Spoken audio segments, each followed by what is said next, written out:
நன்மைகளை நாம் நினைத்து அவரை துதிக்க நாம் ஆராதிக்க போகிறோம். எண்ணி எண்ணி துதி செய்வா எண்ணில் அடங்காத கிருபைகளுக்காக இன்றும் தாங்கும் தம் புயமே இன்ப இயேசுவின் நாமமே. எண்ணி எண்ணி துதி செய்வாய் என்னும் அடங்காத கிருபைகளுக்காய் இன்றும் தாங்கும் தம் புயமே இன்ப இயேசுவின் நாமமே. இன்றும் தாங்கும் தம் புயமே இன்ப இயேசுவின் நாமமே. எண்ணி எண்ணி துதி செய்வான் யோர்தான் புரண்டு வரும் போம் எண்ணற்ற பாரங்களும் யோர்தான் புரண்டு வரும் போம் எண்ணற்ற பாரங்களும் எலியாவின் தேவன் எங்கே உந்தன் விசுவாச சோதனையில் எலியாவின் தேவன் எங்கே உந்தன் விசுவாச சோதனையில் எண்ணி எண்ணி துதி செய்வாய் என்று கடங்காத கிருபைகளுக்காய் இன்றும் தாங்கும் தம் புயமே இன்ப இயேசுவின் நாமமே. இன்றும் தாங்கும் தம் புயமே இன்ப இயேசுவின் நாமமே. துதி செய்வாய் உனக்கெதிராகவே ஆயுதம் வாய்க்கவே உனக்கெதிராகவே ஆயுதம் வாய்க்கவே உன்னை அழைத்தவர் உண்மை தேவன் அவதாசருக்கு நிதியவர். உன்னை அழைத்தவர் உண்மை தேவன் அவதாசருக்கு நிதியவர். எண்ணி எண்ணி துதி செய்வாய் என்று கடங்காத கிருபைகளுக்காய் இன்றும் தாங்கும் தம் புயமே இன்ப இயேசுவின் நாமமே. இன்றும் தாங்கும் தம் புயமே இன்ப இயேசுவின் நாமமே. உன்னை நோக்கும் எதிரியே கண்ணின் முன்னில் பதறாதே. உன்னை நோக்கும் எதிரியே கண்ணின் முன்னில் பதறாதே. கண்மணி போல் காக்கும் கரங்களில் உன்னை மூடி மறைத்தாரே. கண்மணி போல் காக்கும் கரங்களில் உன்னை மூடி மறைத்தாரே. எண்ணி எண்ணி துதி செய்வாய் என்று கடங்காத கிருபைகளுக்காய் இன்றும் தாங்கும் தம் புயமே இன்ப இயேசுவின் நாமமே. இன்றும் தாங்கும் தம் புயமே இன்ப இயேசுவின் நாமமே. எத்தனை பேர் 1 தெசலோனிக்கேயர் 1ஆம் அதிகாரத்தை எத்தனை பேர் நீங்கள் படிச்சிருக்கிறீங்க? 1 தெசலோனிக்கேயர் நிருபத்தை படித்திருக்கிறவங்க கொஞ்சம் கை தூக்கி காட்டுங்க பார்க்கலாம். படிச்சிருக்கீங்களா? Praise the Lord. எல்லாருமே நீங்கள் ஏறத்தாழ படிச்சிருக்கிறீங்க. ஒரு வேத பகுதியை நாம் படிக்கும்போது 4 முக்கியமான கேள்விகளுக்கு நம்ம பதில் கண்டுபிடிக்கணும். சரிங்களா? அந்த 4 முக்கியமான ஒரு கேள்வி. முதல் கேள்வி என்னவென்றால் யார் என்கிற ஒரு கேள்வி. முதல் கேள்வி என்ன? யார். யார்னா அர்த்தம் என்னென்னா அந்த குறிப்பிட்ட புத்தகத்தை எழுதினவர் யார், இல்லையா? அந்த ஹியூமன் ஆத்தர். நீங்கள் சொல்லலாம் பரிசுத்த ஆவியானவர், ஒரு மாற்றமும் கிடையாது. ஆனால் ஒரு மனித ஆசிரியர் அங்கே என்ன செஞ்சிருக்கிறாரு? இருந்திருக்கிறார். ஸோ யார் எழுதினார்? இரண்டாவது கேள்வி என்னவென்றால் யாருக்கு எழுதப்பட்டது? To whom it was written. யாருக்கு இந்த காரியம் எழுதப்பட்டது அப்படின்றது ரெண்டாவது ஒரு கேள்வி. மூணாவது கேள்வி எப்பொழுது எழுதப்பட்டது என்கிற கேள்வி. அப்படின்னா அது எந்த காலகட்டங்களில் எழுதப்பட்டது. நாலாவது ஒரு கேள்வி என்னவென்றால் ஏன் எழுதப்பட்டது. இப்போ நீங்கள் சொல்லுங்கள் பார்க்கலாம், இந்த 4 கேள்வி சொல்லுங்கள் பார்க்கலாம். யார் எழுதினார், யாருக்கு எழுதினார், எப்பொழுது எழுதினார், ஏன் எழுதினார். சரிங்களா? இதுக்கு ஆங்கிலத்தில் ஒரு அழகான ஒரு மெத்தடாலஜி சொல்லுவாங்க. இந்த 4க்கும் என்ன சொல்லுவாங்கன்னா 4 W's அப்படின்னு சொல்லுவாங்க. என்ன சொல்லுவாங்க? 4 W'ஸ்னால் நம்ம கேட்குற 4 கேள்வியுமே என்ன என்ன என்ன எழுத்தில் ஆரம்பிக்கும்? டபிள்யூவில் ஆரம்பிக்கும். சரிங்களா? ஹூ, யார் எழுதினார்ன்ற வார்த்தை என்னது? ஹூ, யார் ஆசிரியர். ரெண்டாவது கேள்வி என்னது? யாருக்கு, டு ஹூம். சரியா? ரெண்டாவது கேள்வி. மூணாவது கேள்வி என்னது? வென், இல்லையா? நாலாவது கேள்வி என்னது? ஒய், இல்லையா? இந்த 4ஐயும் தான் என்ன சொல்லுவாங்கன்னா என்னன்னு சொல்லுவாங்க? 4 W's அப்படின்னு சொல்லுவாங்க. சரிங்களா? ஸோ இப்போ யார் எழுதினார்? பவுலடியார் எழுதினார். யாருக்கு எழுதினார்? தெசலோனிக்கே திருச்சபைக்கு எழுதினார். எப்பொழுது எழுதினார்? அதை மட்டும் பைபிள் ஸ்காலர்ஸ் நிறைய டேட் சொல்கிறாங்க. கிபி 60லிருந்து 62 என்பது ஒரு சுமாரான காலங்களாக சொல்கிறாங்க.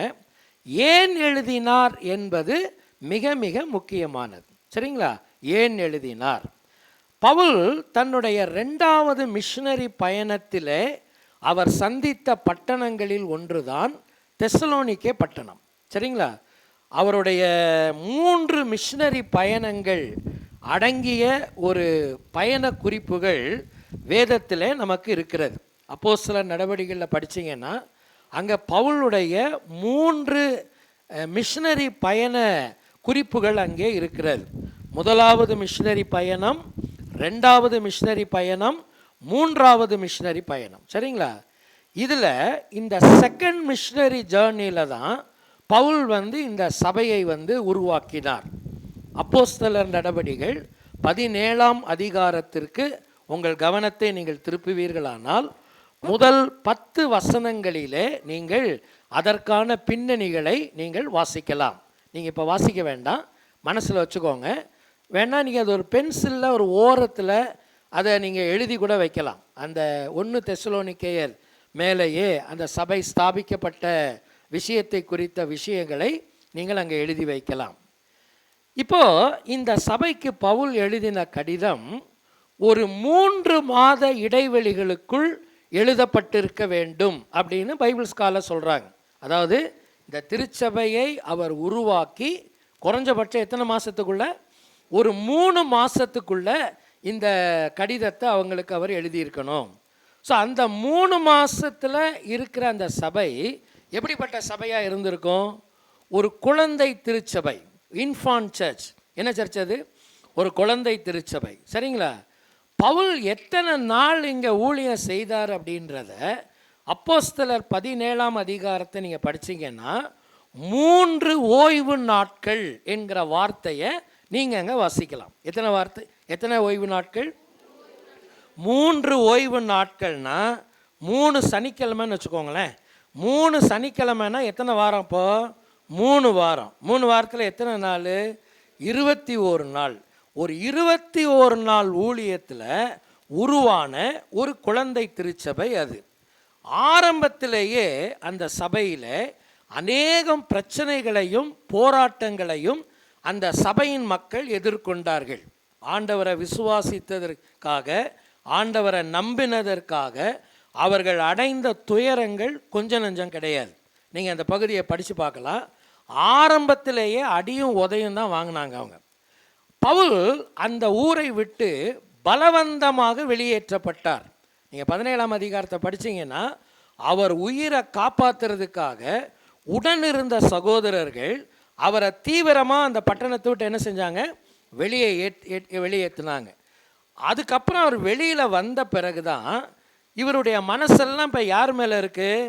இந்த சபை மக்கள் மேலேயே இருக்குது. இயேசுவை அவங்க ஆண்டவரை ஏற்றுக்கொண்டாங்களே, அவங்களுடைய வளர்ச்சி அல்லது அவங்களுடைய அன்பு எப்படிப்பட்டதாக இருக்கிறது?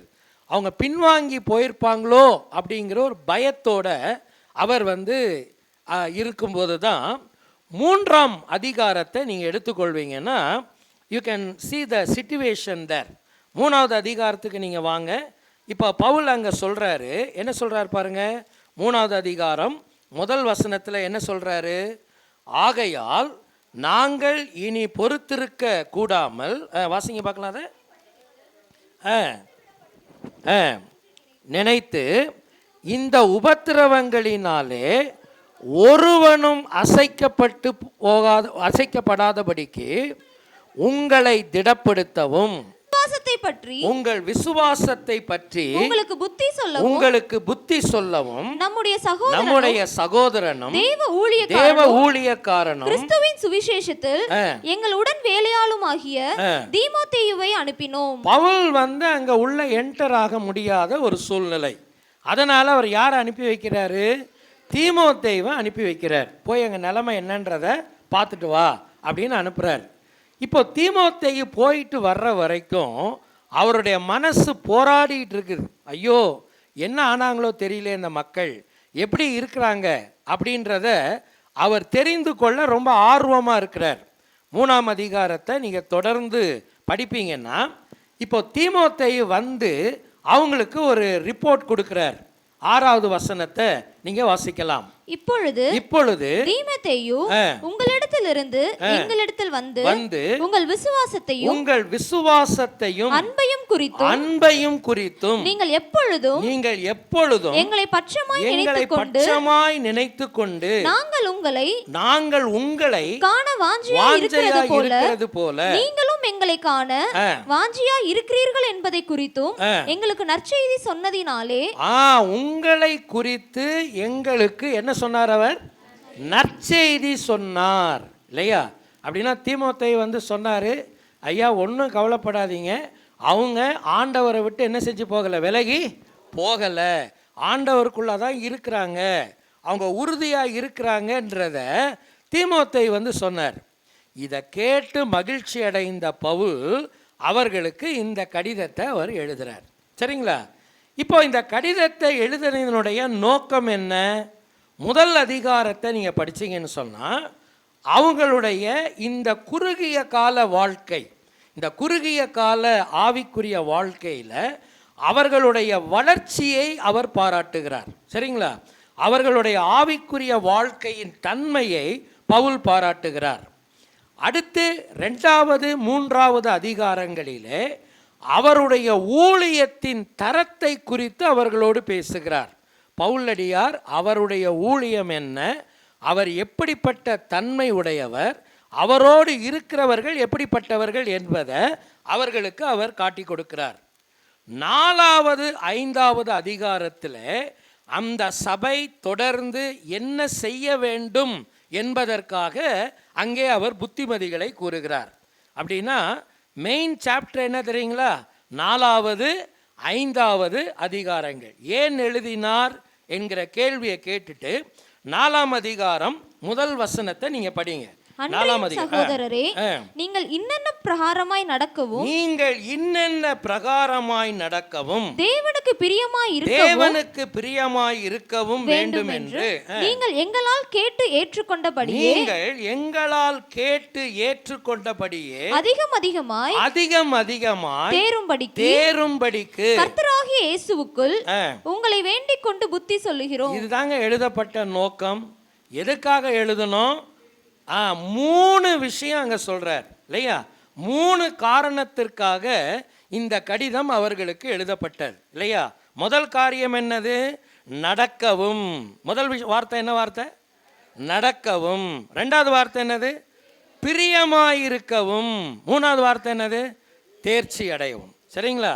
ஒரு விசுவாசி என்ன செய்ய வேண்டும்? நடக்கணும், அதுக்கப்புறம் பிரியமாக இருக்கணும், அதுக்கப்புறம் என்ன அடையணும்? தேர்ச்சி அடையணும். சரிங்களா? இப்போ நீங்கள் இப்படி சொல்லி பாருங்கள், ஒரு மனிதன் நடந்தால்தான் என்ன செய்ய முடியும்? பிரியமாக இருக்க முடியும். கர்த்தருக்கு பிரியமாக இருந்தால் தான் என்ன அடைய முடியும்? ஆவிக்குரிய வாழ்க்கையில் தேர்ச்சி அடைய முடியும். இன்னென்ன பிரகாரமாய் நடக்கும்னு அர்த்தம் என்னது?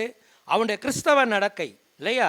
அவனுடைய கிறிஸ்தவ நடக்கை நடக்க வேண்டும், பிரியமாக இருக்க வேண்டும், தேர்ச்சி அடைய வேண்டும். சரிங்களா? நடக்கிறவன் பிரியமாய் இருப்பான், பிரியமாக இருக்கிறவன் தேர்ச்சி அடைவான். அப்படியே கீழே இருந்து மேலே போங்க.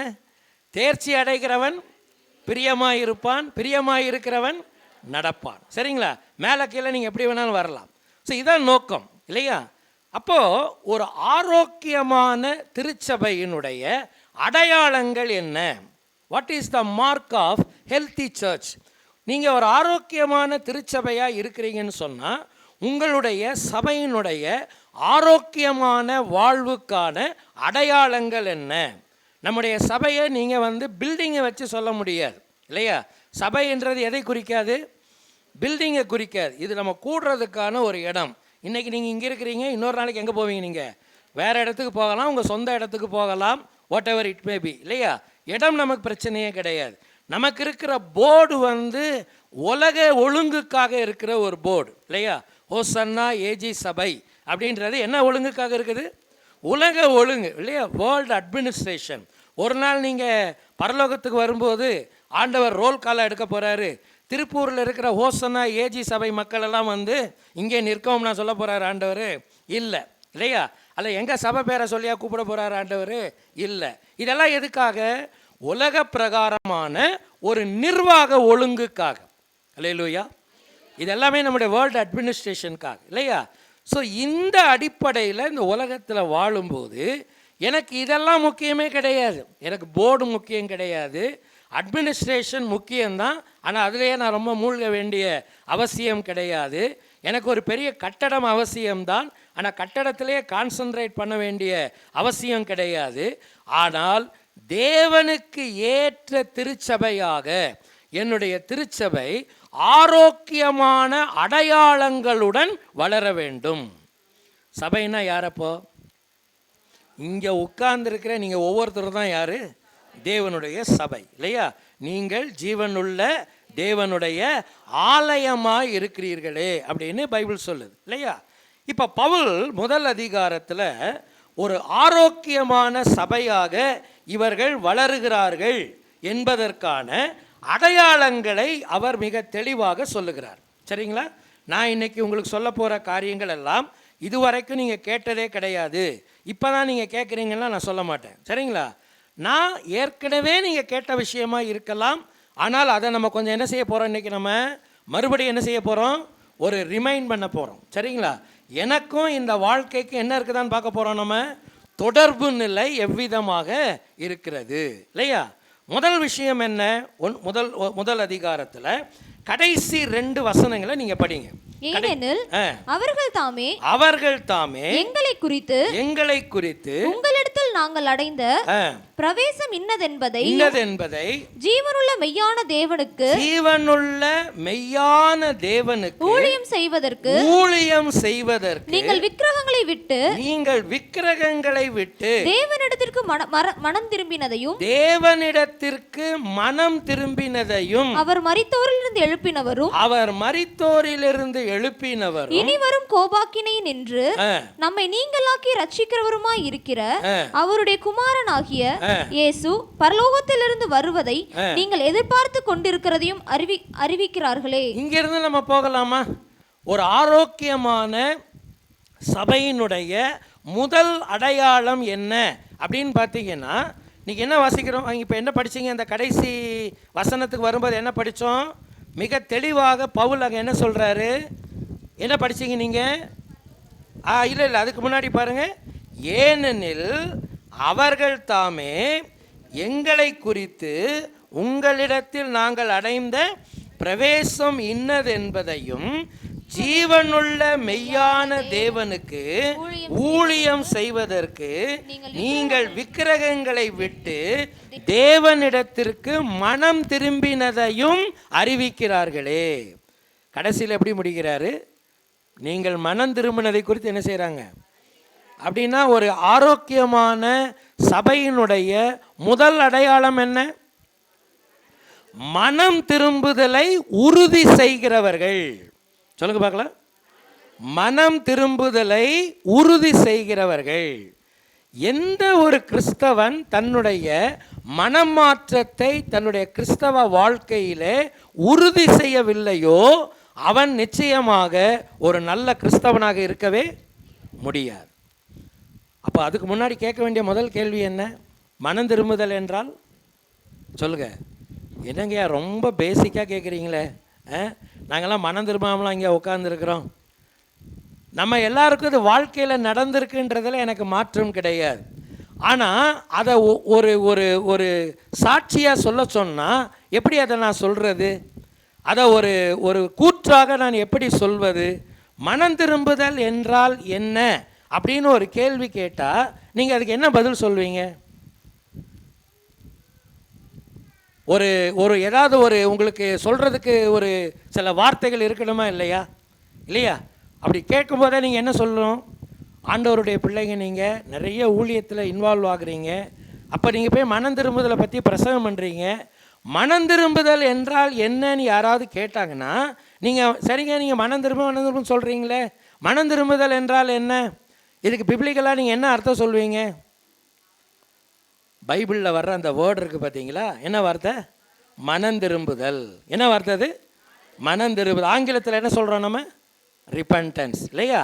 அதுக்கு அந்த கிரேக்க வார்த்தையினுடைய சரியான அர்த்தம் என்னவென்றால், ஒருவனுடைய மனதிலும் சிந்தையிலும் வாழ்க்கையிலும் ஏற்படுகிற தலைகீழ் மாற்றம் என்பதுதான் அதற்கு ஒரே வரியில் பதில். அல்லேலூயா சொல்லுவோமா? சொல்லுங்க பார்க்கலாம், திரும்ப சொல்லுங்க பார்க்கலாம். ஒருவருடைய மனதிலும் சிந்தையிலும் வாழ்க்கையிலும் ஏற்படுகிற தலைகீழ் மாற்றம், இல்லையா? மனம் திரும்புதல் என்றால் என்ன? ஒருத்தருடைய மனதிலும் அவருடைய சிந்தையிலும் அவருடைய வாழ்க்கையிலும் ஏற்படுகிற ஒரு தலைகீழான மாற்றம்.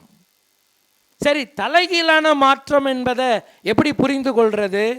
இதை ஒரு கிரேக்க பதத்தில் அந்த வேர்டு வரும்போது அதுக்கு ஒரு பிக்சர் கொடுக்குறாங்க. என்ன பிக்சர் தெரியுங்களா? மார்ச் பாஸ் செய்கிற சோல்ஜர்ஸ். அதாவது நீங்கள் காவல்துறை பார்த்துருப்பீங்க, இராணுவத்தை பார்த்துருப்பீங்க. அவங்க என்ன பண்ணுவாங்க? எல்லாரும் மார்ச் பாஸ் பண்ணுவாங்க இல்லையா? பார்த்துருக்கீங்களா நீங்கள்? மார்ச் பாஸ் பண்ணுவாங்க இல்லையா? என்ன சொல்லிக்கிட்டே இருப்பார் அந்த கமாண்டர்? லெஃப்ட் ரைட் சொல்லிக்கிட்டே போவாரா? ஒரு குறிப்பிட்ட இடம் வரும்போது அவர் என்ன சொல்லுவார்? About turn. என்ன வார்த்தை சொல்லுவார்? That is repentance. உங்களுக்கு தெரியுமா? அதுக்கு பேர் தான் என்ன பேர்? அதான் மனம் திரும்புதல். அப்போ நாளைக்கே நாங்கள் போயிடுறோங்க பரேடு, அதுக்கு என்ன போயிட்டா போகுதுன்றீங்களா? ஒருத்தர் தான் போய்கொண்டிருக்கிற திசையில் இருந்து அப்படியே தலைகீழாய் திரும்பி எதிர் திசையில் பயணிப்பதைத்தான் வேதாகமம் என்னன்னு சொல்லுகிறது? மனம் திரும்புதல். ஒரு காலகட்டத்தில் நம்ம எதை நோக்கி போய்கிட்டு இருந்தோம்? உலகம், இல்லையா? உலகம், அதனுடைய ஆசை, அதனுடைய இச்சைகள், அதனுடைய அனுபவிப்புகள், இதை நோக்கி நம்ம பிரயாணித்து கொண்டிருந்தோம். இப்போ யார் அபவுட் டர்ன் போட்டிருக்கா நம்ம வாழ்க்கையில்? இயேசுநாதர், இல்லையா? அவர் அபவுட் டர்ன் போட்டதுனால இப்போ திரும்பி யாரை நோக்கி போயிட்டு இருக்கிறோம்? எதிர் திசையிலன்னா, நான் வந்த திசைகளுக்கு எதிர் திசையில் யாரை நோக்கி போயிட்டு இருக்கிறோம்? உங்களுக்கு அந்த பாட்டு தெரியுமான்னு தெரியல. நான் சண்டே கிளாஸில் இருக்கும்போதே எனக்கு சொல்லிக் கொடுப்பாங்க.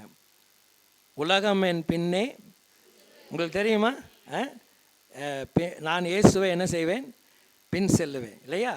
உலகம் என் பின்னே, சிலுவை என் முன்னே, பின்னோக்கே நான், பின்னோக்கே நான், இல்லையா? நான் ஒரு நாளும் பின்னோக்க மாட்டேன். ஏனென்றால் என் வாழ்க்கையில் இப்போ நான் எதை வச்சிருக்கிறேன்? சிலுவையை முன் வைத்திருக்கிறேன்.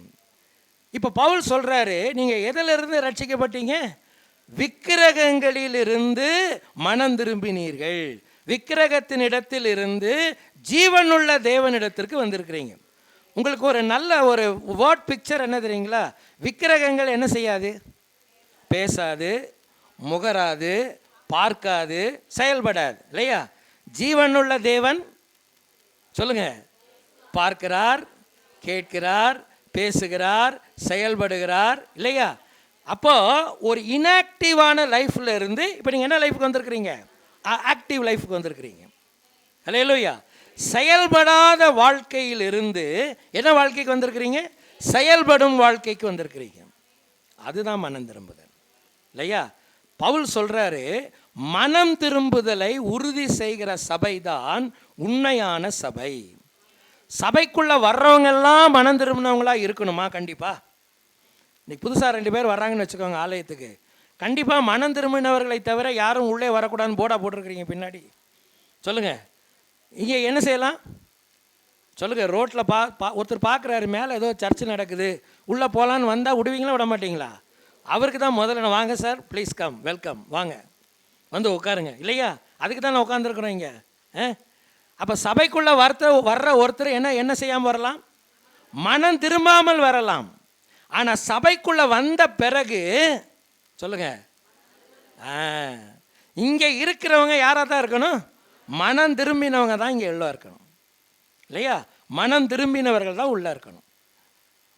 அதனால தான் இந்த சபைங்கிற வார்த்தைக்கு கிரேக்க பதம் எக்லீஷியான்ற வார்த்தை சொல்லும்போது, எக்லீஷியான்ற பதம் வந்து ஒரு நார்மலான க்ரீக் வேர்டு தான். நம்ம சபைன்னு சொல்கிற மாதிரி, இப்போ நீங்கள் ஆண்டவரை அறியாதவங்ககிட்ட போய் சபைன்னு சொன்னீங்கன்னா அவங்களுக்கு கிறிஸ்தவ சபைன்னு புரியும் உங்களுக்கு? சொல்லுங்கள், எந்த கிராம சபைன்னு கேட்பாங்க, இல்லையா? கிராம சபை கூடுறாங்க, அந்த சபை கூடுறாங்க, இந்த சபை கூடுறாங்க. நம்ம கிறிஸ்தவங்களுக்கு மட்டும்தான் சபைனா என்னென்னு தெரியாது. அப்போ நம்ம புரிஞ்சுருக்கிறோம் சபைனா நம்ம என்னென்னு புரிஞ்சுருக்கிறோம், தேவனுடைய பிள்ளைகள் கூடி வருகிற இடம், அப்படி புரிஞ்சுருக்கிறோம் நம்ம, இல்லையா? அப்போது அந்த வேர்டு அப்படி தான். எக்லீஷியான்றது வந்து ஒரு கிறிஸ்டியன் வேர்டெலாம் கிடையாது, அது ஒரு நார்மலான க்ரீக் வேர்டு தான். அதுக்கு அர்த்தம் என்னென்னா அசம்பிளி, அதுக்கு அர்த்தம் என்னது? ஆனால் நம்ம முன்னோர்கள் அதுக்கு என்ன அர்த்தம் கொடுத்துருக்குறாங்கன்னா கால்ட் அவுட். என்ன அர்த்தம் கொடுத்துருக்குறாங்க? வெளியே அழைக்கப்பட்டவர்கள், உலகத்திலிருந்து வெளியே அழைக்கப்பட்டவர்கள் ஒன்று கூறுகிற இடம்தான் என்ன இடம்? சபை. மனம் திரும்புகிறவர்களை கர்த்தர் அனுதினமும் எங்கே சேர்த்து கொண்டு வந்தார்? சபையில் சேர்த்து கொண்டு வந்தார். அப்போ யார் மனம் திரும்பினவர்கள்? இல்லையா? நான் என்ன சொன்னேன்? மனம் திரும்புதல் என்றால் என்னன்னு சொன்னேன்? சிந்தையிலும் மனதிலும் வாழ்க்கையிலும் என்ன கொண்டவர்கள்? தலைகீழான மாற்றம் கொண்டவர்கள். செயல்படாத நிலையிலிருந்து எந்த நிலைக்கு வந்தவர்கள்? செயல்படும் நிலைக்கு வந்தவர்கள், இல்லையா? நம்ம நிறைய பேர், எனக்கு சில நேரத்தில் சந்தேகம் வந்துடும், அங்கே இருக்கும்போது செயல்படுற அளவுக்கு நம்ம இங்கே வந்து செயல்படலையோன்னு ஒரு எண்ணம் வந்துடும் எனக்கு.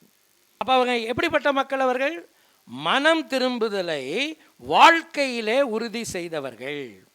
நீ இருக்கிற இடத்துல, நீ வேலை செய்கிற இடத்துல, நீ எங்கே தொழில் செய்கிறாயோ அல்லது எங்கே வியாபாரம் பண்ணுறீங்களோ, whatever, wherever you may be, ஆனால் இருக்கிற இடத்துல நான் மனம் திரும்பினவன் என்கிற ஒரு சாட்சியை என்னால் முன்வைக்க முடிகிறதா? ஆரோக்கியமான சபையின் முதல் அடையாளம் என்னவென்றால், அவர்கள் என்ன செய்தவர்கள்? மனம் திரும்புதலை உறுதி செய்தவர்கள். நான் ரொம்ப நாளைக்கு முன்னாடி ஒரு ஆங்கில புத்தகம் படித்தேன். அந்த ஆங்கில புத்தகத்தில் அந்த ஆசிரியர் எழுதுகிறாரு, அன்ஃபார்ச்சுனேட்லி அவர் churches are filled with patients அப்படின்னு எழுதுகிறார். துரதிர்ஷ்டவசமாக நம்முடைய சபைகள் எல்லாம் நோயாளிகளால் நிறைந்து வழிகிறது. நோயாளிகள்னால் நீங்கள் நினைக்கிற நோயாளிகள் கிடையாது, ஃபிசிக்கலாக கிடையாது. எல்லாரு ஆத்தும நோயாளிகள். சில நேரங்களில் சில சபைகளில் வந்து இந்த குட் ஃப்ரைடே டைமு, ஈஸ்டர் டைம்லலாம் நான் வந்து ஏதாவது பிரசங்கத்துக்கு நான் போனேன்னு பார்த்தீங்கன்னா வெளியில் பந்தல் போட்டுக்கிட்டு இருப்பாங்க. இவ்வளோ நாள் போடாத பந்தல் என்றைக்கு போட்டு போடுறாங்க அவங்க? நீங்கள் சிரிக்கிறத பார்த்தா ஏதோ பாதிப்பு உங்களுக்கு இருக்கும் போல் தெரியுது. என்ன செய்வாங்க? வெளியில் பந்தல் போடுவாங்க இல்லையா? ஏன்? காரணம் என்ன? அன்னைக்கு நிறைய பேர் ஏன் இப்போ இவ்வளோ நாள் ஏன் வரல அவங்க? சொல்லுங்கள். ஊர்லேருந்து ஒரு 10 பேர் வந்தாங்கன்னு கூட வைப்போமே, ஹாலிடேக்கு எங்கள் வீட்டுக்கு வந்தாங்க, அவங்க சர்ச்சுக்கு வந்தாங்கன்னு வைப்போமே. ஆனால் அதுக்காக பந்தல் போடுற அளவுக்காக வருவாங்க? அப்படின்னா அர்த்தம் என்னென்னா, இவ்வளோ நாள் இவங்க எல்லாம் எங்கே வந்தவங்களே கிடையாது. ரெகுலராக ஆராதனைக்கே வராத கேஸுங்கள்லாம் நிறையா இருக்கும் இதில், இல்லையா? இப்போ நம்முடைய சபைகளில் யார் நிறைந்திருக்கணும்? சொல்லுங்கள். மனம் திரும்புதலை உறுதி செய்தவர்கள். அல்லேலூயா. ஒரு காரியத்தை கேட்டு பாருங்கள், என்னுடைய மனதிலும் சிந்தையிலும் வாழ்விலும் தலைகீழான மாற்றத்தை பரிசுத்த ஆவியானவர் எனக்குள்ளே கொண்டு வருவதற்கும் அதை செயல்படுத்துவதற்கும் நான் என்னை அர்ப்பணித்திருக்கிறேனா?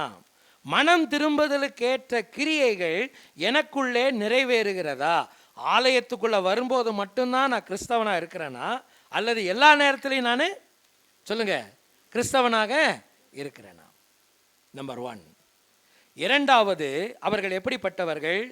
1 தெசலோனிக்கேயர் 1ஆம் அதிகாரம் 2வது வசனத்தை நாம் வாசிக்கலாம். தேவனுக்கு பிரியமான சகோதரரே உங்கள் விசுவாசத்தின்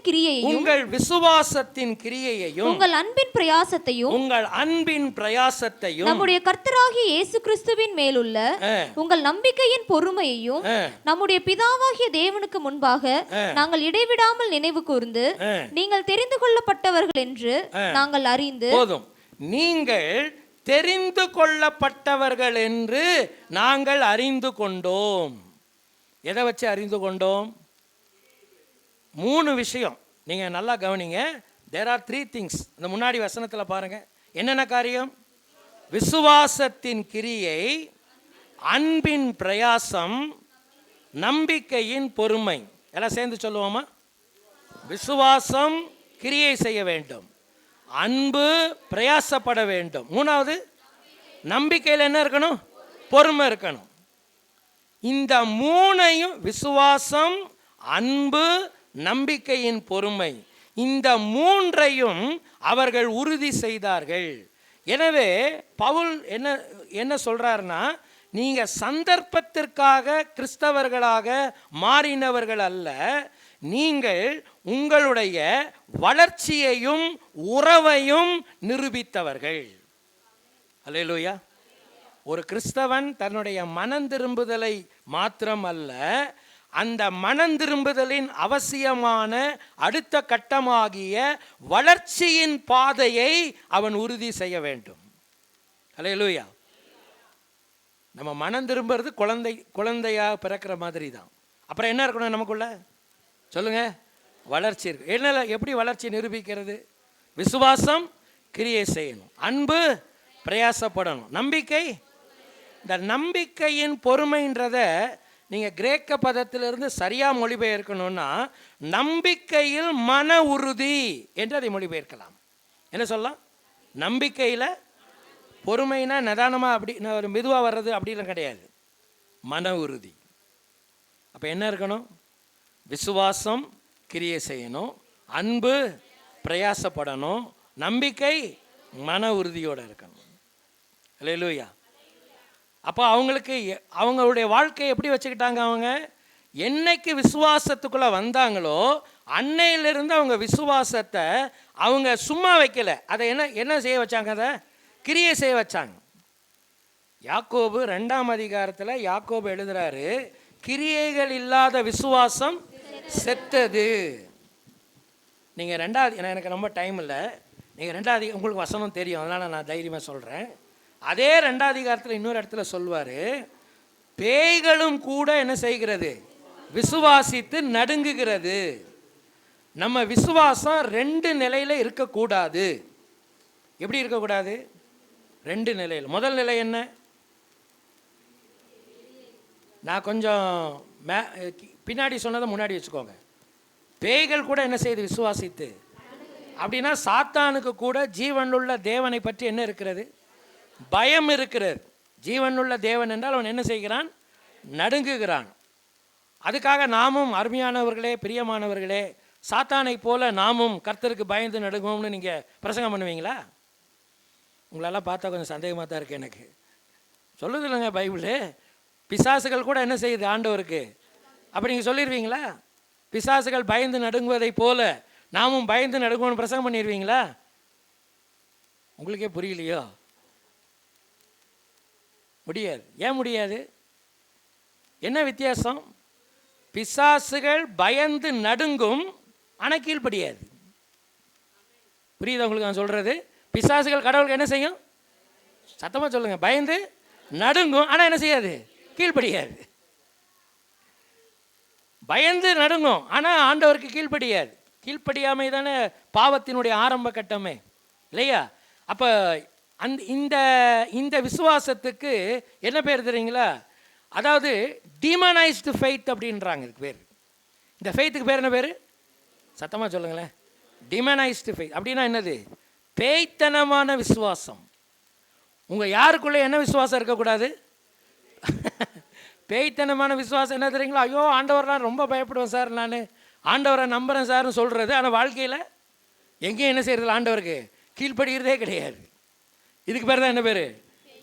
அந்த டிமனைஸ்டு ஃபெய்த்ன்றது அதுதான். இன்னொரு ஃபெய்த் என்னது? Deadly faith. இது என்னது? செத்த விசுவாசம். அப்படின்னா ஒரு சரீரம் செத்து போச்சுன்னா அதுக்கு எந்த மரியாதையும் இல்லை இல்லையா? அப்போ நீ விசுவாசம் இல்லாதனால நீ எதை போலது? ஆவி இல்லாத. அப்போ என் விசுவாசத்தில் என்ன இருக்கணும்? கிரியைகள் இருந்துக்கிட்டே இருக்கணும் இல்லையா? என்னோடய அன்பு என்ன செய்யணும்? பிரயாசப்பட்டு கொண்டே இருக்க வேண்டும். என்னோடய நம்பிக்கையில் என்ன இருக்கணும்? எனக்கு மன உறுதி. என்ன வந்தாலும் நம்ம எல்லாம் எப்படிப்பட்ட மக்களாக இருக்கணும் சொல்லுங்க? என்ன வந்தாலும் இல்லையா? அப்போ ஆரோக்கியமான சபையினுடைய 2வது அடையாளம் என்ன? அவர்கள் தங்களுடைய ஆரோக்கியமான உறவின் வளர்ச்சியை உறுதி செய்கிறவர்கள். அல்லேலூயா. எத்தனை வருஷம் ஆச்சு நீங்கள் சர்ச்சுக்கு எவ்வளோ சத்தியங்களை கேட்குறீங்க, எவ்வளோ நேரம் நம்ம ஜெபம் பண்ணுறோம். ஆனால் நம்ம உடனே ஒன்று கேட்கணும், ஆரோக்கியமான என்னுடைய வளர்ச்சியை நான் என்ன செய்கிறேன்னா, நான் உறுதிப்படுத்துகிறேனா, நான் வளர்றேனா, நான் வளர்ந்துருக்கிறேனா?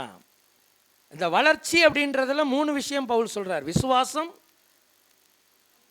கிரியை செய்யணும், அன்பு பிரயாசப்படணும், நம்பிக்கையில் மன உறுதி இருக்கணும்.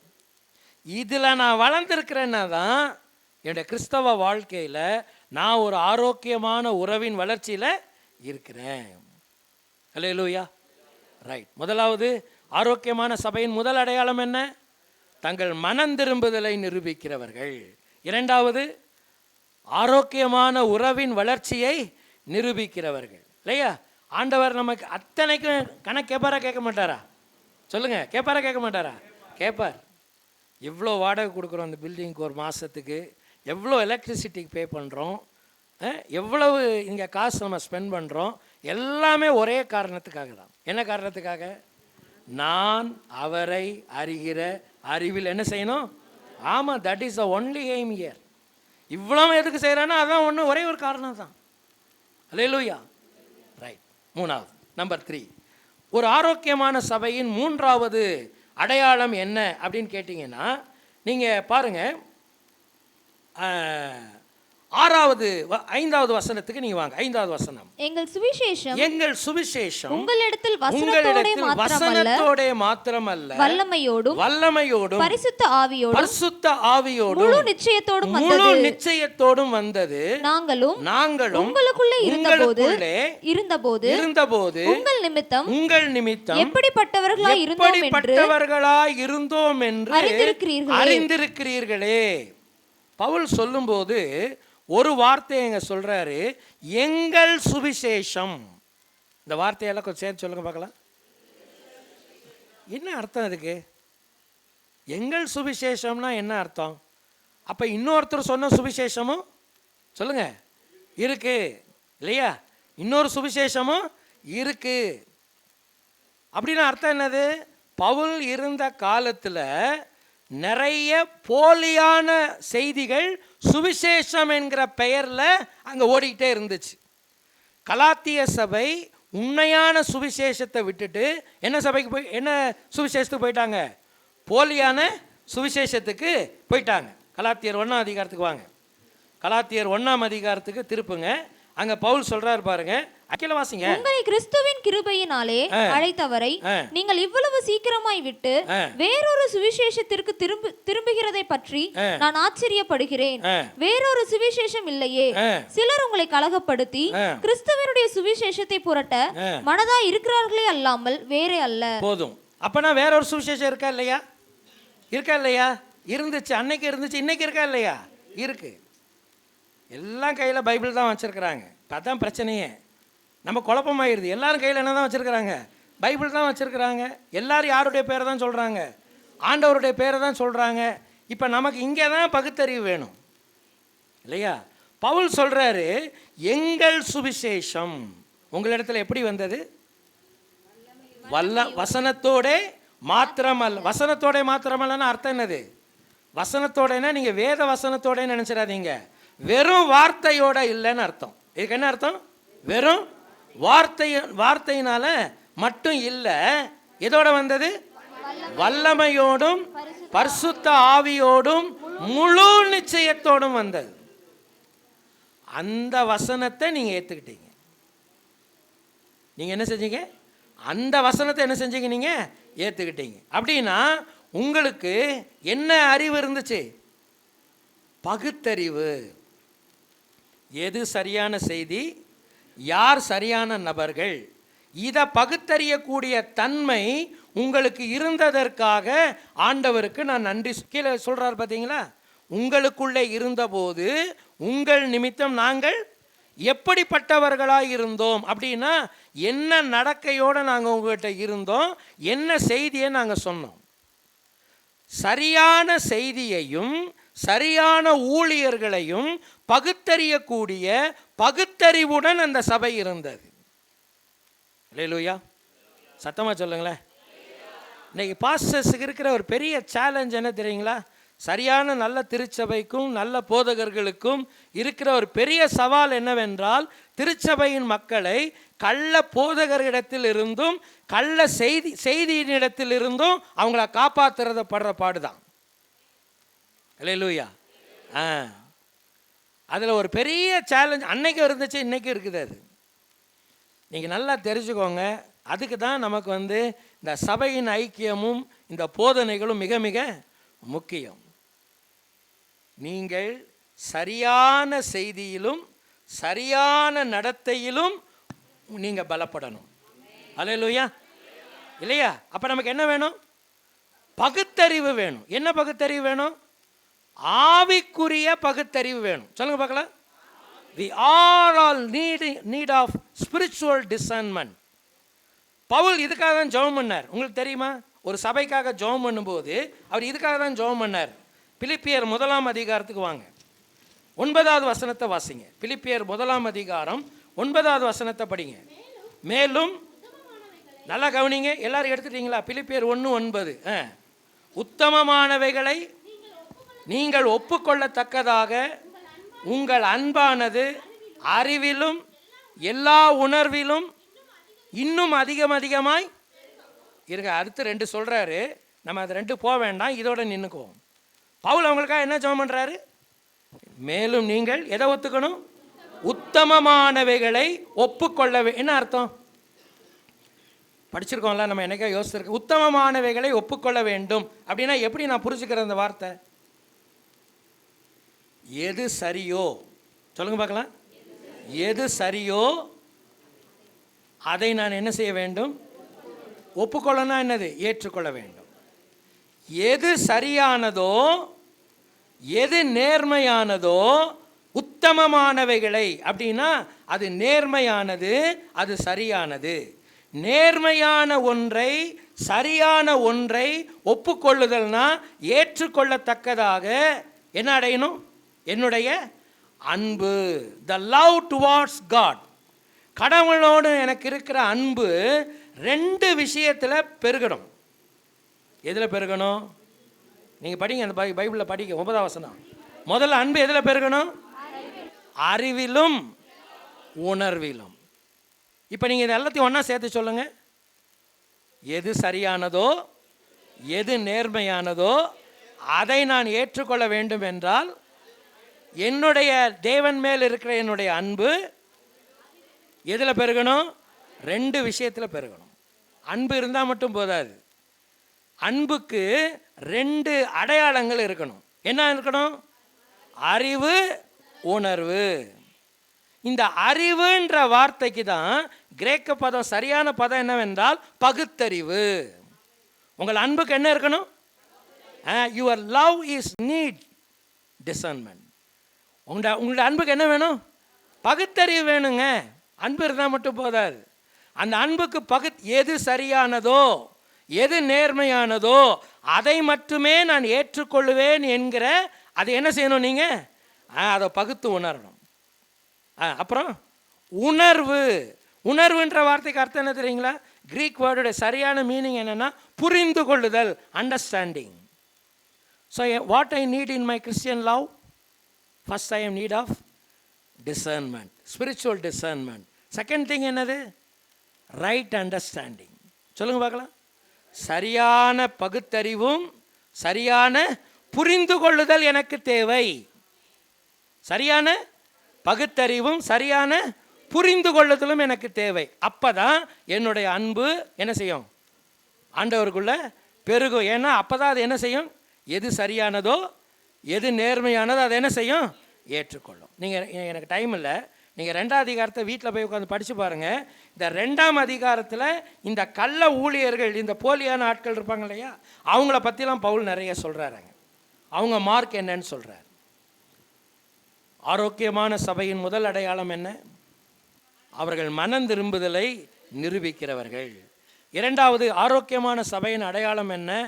ஆரோக்கியமான உறவின் வளர்ச்சியை என்ன செய்கிறவர்கள்? உறுதி செய்கிறவர்கள்.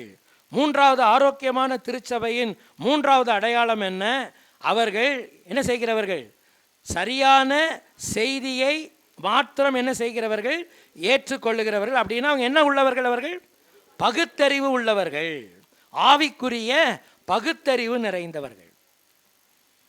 சில நேரத்தில் சில ஊழியக்காரங்களை பற்றி பேச வேண்டிய நிலைமை வந்துடுது. ஆனால் நீங்கள் எப்படி நினைக்கிறீங்கன்னா, இவருக்கு ஏதோ அவர் மேலே கொஞ்சம் பிரச்சனை போல் இருக்குது, இவருக்கு பொறாமை போல், அப்படி நினைக்காதீங்க தயவுசெய்து. அதாவது ஒரு பிரச்சனை, பாம்பு விஷம்னா நான் என்னென்னு தான் சொல்லணும்? அதை விஷம்னா நான் சொல்லணும் இல்லையா? ஒருத்தர் ஒரு பாஸ்டர்கிட்ட போய் சொல்லியிருக்கார், ஐயா நீங்கள் பாவத்தை பற்றி ரொம்ப கண்டித்து பேசுகிறீங்க, இந்த அளவுக்குலாம் நீங்கள் பேச வேண்டிய அவசியம் இல்லை. சரி எப்படிப்பா பேசணும்னு கேட்டார். சும்மா லேஸ் பாஸாக சொல்லி விட்டுருங்க ஐயா போதும்னார். அந்த பாஸ்டர் நேராக அவர் உள்ளே கூப்பிட்டு போனார்.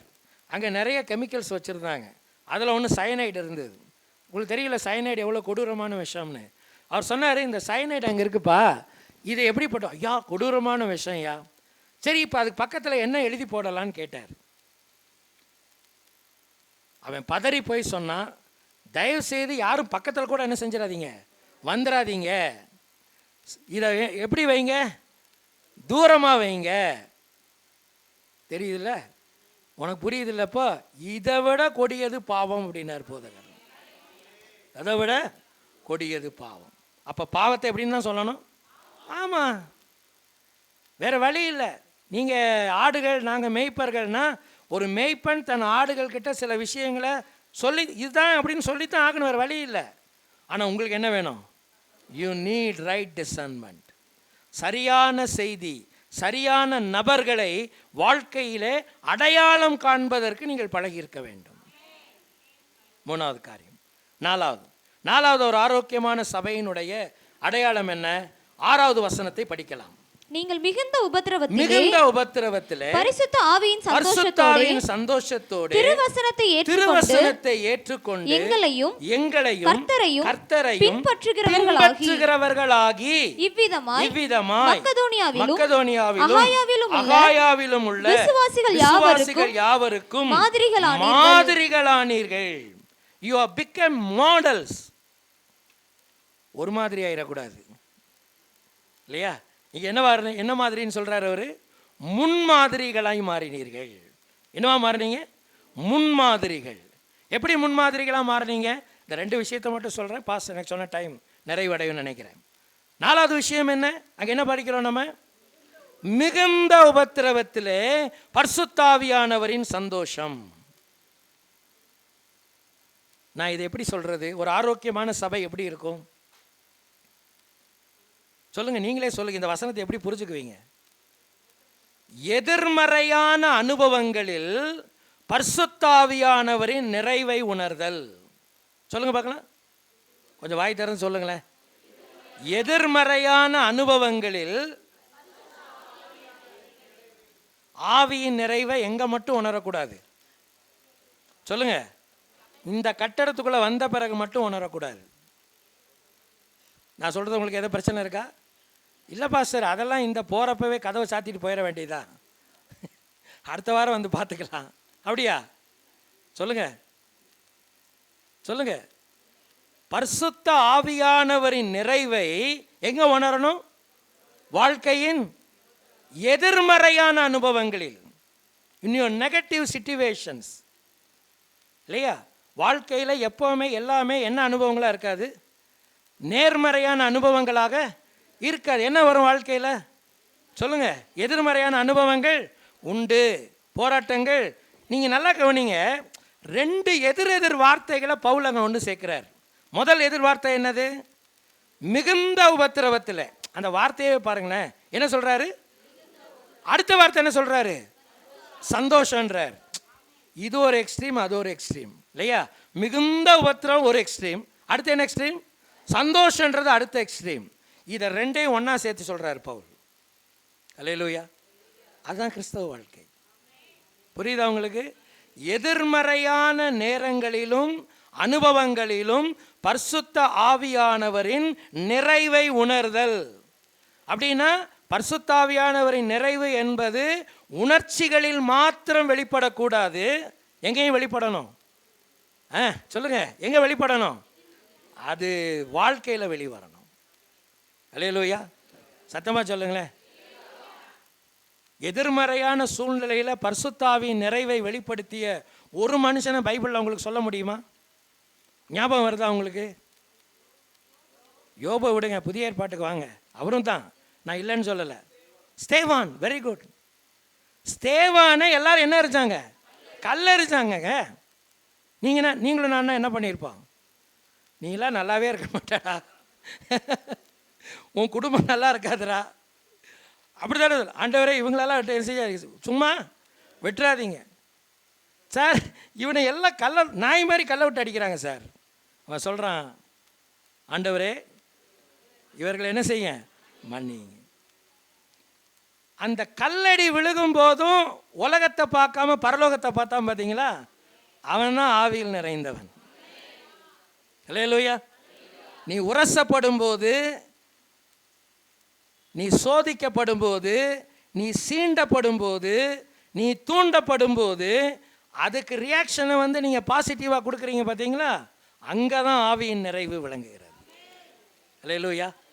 சத்தமாக சொல்லுங்களேன். இப்போ வாழ்க்கையில் எனக்கு நிறைய எதிர்மறையான அனுபவங்கள் வருமா? வரும். பிரச்சனைகள் உண்டு, போராட்டங்கள் உண்டு, பலவீனங்கள் உண்டு, சோதனைகள் உண்டு. இல்லைன்னு பைபிள் சொல்லவே இல்லையே. இல்லைங்க, உங்களுக்கு எல்லாமே சுகம்னு சொல்கிறாங்க பார்த்தீங்களா? அதுதான் பிரச்சனையே. அதுக்கு தான் இப்போ நாங்கள் உங்களை கொஞ்சம் தெளிவுபடுத்தணும். நம்ம என்ன சொல்கிறோம்? உலகத்தில் உங்களுக்கு உபத்திரவம், ஆனால் ஜெயம் உண்டு. நம்ம என்ன சொல்கிறோம்? எல்லாவற்றின் மேலே எனக்கு என்ன உண்டு? ஜெயம் உண்டு. நான் மரண இருளின் பள்ளத்தாக்கில் நடக்குமா? நடக்கணும். நடக்க வேண்டிய அனுபவம் என்ன செய்யலாம்? வரலாம். மரண இருளின் பள்ளத்தாக்கில் அனுபவத்தில் நடக்க வேண்டியது வரலாம். ஆனாலும் அதுதான் கிறிஸ்தவ வாழ்க்கை. தேவரீர் என்னோடு கூட இருக்கிறீர். எங்க இருந்தார் முதல்ல? அவரு புல்லுள்ள இடங்களில் அமர்ந்த. மரண பள்ளத்தாக்கு வந்து விட்டுட்டு ஓடி போயிட்டாரா? இல்லை. தேவரீர் என்னோடு கூட இருக்கிறீர். எதிர்மறையான அனுபவங்களிலும் பரிசுத்த ஆவியானவரின் நிறைவை அனுபவிக்கிற சபைதான் உண்மையான திருச்சபை. கடைசி ஒன்று சொல்லி முடிக்கிறேன், டைம் இஸ் அப். கடைசி என்ன வாசிக்கிறோம் நம்ம? மிகுந்த உபத்திரவத்திலே பரிசுத்தாவின் சந்தோஷத்தோடு திருவசனத்தை ஏற்றுக்கொண்டு. அடுத்த சபையினுடைய ஒரு ஆரோக்கியமான அடையாளம் என்னவென்றால், ஒரு ஆரோக்கியமான திருச்சபை தன்னை எதன் மேல் நிலைநிறுத்திக் கொள்ளும்? தேவனுடைய வசனத்தின் மேல் நிறுத்திக் கொள்ளும். அல்லேலூயா. இப்போ எத்தனை பார்த்துருக்கோம் நம்ம? மனம் திரும்புதலை நிரூபித்தவர்கள், ஆரோக்கியமான உறவின் வளர்ச்சியை நிரூபித்தவர்கள், தங்களுடைய சரியான பகுத்தறிவை என்ன செய்தவர்கள்? நிரூபித்தவர்கள். 4வது எதிர்மறையான அனுபவங்களில் பரிசுத்த ஆவியானவரின் நிறைவை அனுபவித்தவர்கள். 5வது அவர்கள் என்ன செய்தவர்கள்? திருவசனத்தில் உறுதி அடைந்தவர்கள். அல்லேலூயா. நான் இன்னைக்கு காலையில் பிரான்ச் சர்ச்சில் அதான் சொன்னேன். பைபிள் தெரிஞ்சிருக்கிறதும் அவசியம், பைபிளை ப்ராக்டிஸ் பண்ண வேண்டியதும் அவசியம். அல்லேலூயா. அறிந்திருந்தால்தான் நான் என்ன செய்ய முடியும்? இப்போ நம்ம சொல்கிறோம், ஏன் இப்படி தெரியாதுங்களே? தெரியாதுன்னா இப்போ முதல்ல என்ன செய்யணும்? எனக்கு தெரியணும் இல்லையா? தெரியணும் இல்லையா? ஆனால் தெரிஞ்ச பிறகு தெரியும்ட்டு உட்காந்துருக்கக்கூடாது. என்ன செய்யணும்? அது ப்ராக்டிஸ்க்கு வரணும். அப்போ தினந்தோறும் என்னுடைய வாழ்க்கை எதில் ஊன்ற கட்டப்பட வேண்டும்? தேவனுடைய வசனத்தில். நம்ம எல்லாருக்கும் ஒரு பழக்கம் இருக்கணும். தினந்தோறும் தேவனுடைய வார்த்தையை என்ன செய்கிற பழக்கம் இருக்கணும்? தியானிக்கிற பழக்கம் இருக்கணும். அதை வாசிக்கிற, அதை தேடி பார்க்கிற அதை அதை வந்து ஆராய்ந்து பார்க்கிற ஒரு பழக்கம் நமக்கு இருக்கணும். அப்போ தானே தெரியும். எனக்கு இப்போ நான் ஒரு விஷயம் சொல்கிறேன், ஐயா தெரியாதுங்கய்யா, இல்லையா தெரியாதுங்கய்யா, நீங்கள் ஒரு பாட்டியம்மா சொல்லுது, என் பேரனை, என் மகளுக்கு ஒரு மகன் பிறந்திருக்கான் இப்போ ரொம்ப நாளைக்கு பிறகு. அவங்க ரிலேட்டிவ் வீடு ஒருத்தர் வீட்டுக்கு ஏதோ என் மக ட்ரிச்சியில் ஏதோ நாங்கள் அவளை பாண்டிச்சேரிலேருந்து கூப்பிட்டு வரும்போது போனோம். அங்கே ஒரு பாட்டிமா, வயசான பாட்டிமா இருக்குது. அந்த பாட்டிமா சொல்லுது, பாப்பா டெய்லி அந்த குழந்தைக்கு வந்து நீ வந்து சுடுதண்ணி கொஞ்சம் வெதுன்னு வாயில் ஊற்றி விடு, அதான் ரொம்ப நல்லது அப்படின்னு அந்த பாட்டிமா சொல்லுது. என்னுடைய மக ஸ்டாஃப் நர்ஸாக இருக்கா. அவள் ஒரு கவர்மெண்ட் ஹாஸ்பிட்டலில் கல்கட்டாவில் ஒர்க் பண்ணுறா. அவளும் இவளுடைய இன்னொரு உறவினரும் அவளும் ஸ்டாஃப் நர்ஸ் தான். அங்கே 3 மெடிக்கல் சைடில் இருக்கிறவங்க இருக்காங்க. 3 பேரும் ஒரே குரலில் கத்துறாங்க, பாட்டிமா குழந்தைங்களுக்கு என்ன கொடுக்கக்கூடாது, தண்ணி கொடுக்கக்கூடாதா, தண்ணி கொடுக்கக்கூடாதுன்றாங்க டாக்டர்ஸ். பிறந்த குழந்தைக்கு 6 மாதம் வரைக்கும் என்ன கொடுக்கக்கூடாதுன்றாங்க, தண்ணி கொடுக்கக்கூடாதுன்றாங்க. இது நமக்கு என்ன செய்யலை தெரியல. தாய்ப்பால் தான் கொடுக்கணும், தண்ணி என்ன செய்யக்கூடாது, கொடுக்கக்கூடாது. 1 வருஷம் வரைக்கும் தேன் கொடுக்கக்கூடாதுன்றாங்க. நம்ம என்ன நினைக்கிறோம், குழந்தைங்களுக்கு தேன்றோம நல்லது தான், ஆனால் எப்போ கொடுக்கணும், ஆஃப்டர் 1 இயர். இப்போ பாருங்க, சில விஷயம் நமக்கு என்ன செய்யலை தெரியல. நீ ஏன்ப்பா அப்படி பண்ணல தெரியல. அப்போ தெரிஞ்சிருக்கிறவன் என்ன செய்யணும் சொல்லுங்க, எஜமானுடைய சித்தத்தை அறிந்தவன் சொல்லுங்க அதை செய்யணும். அல்லேலூயா.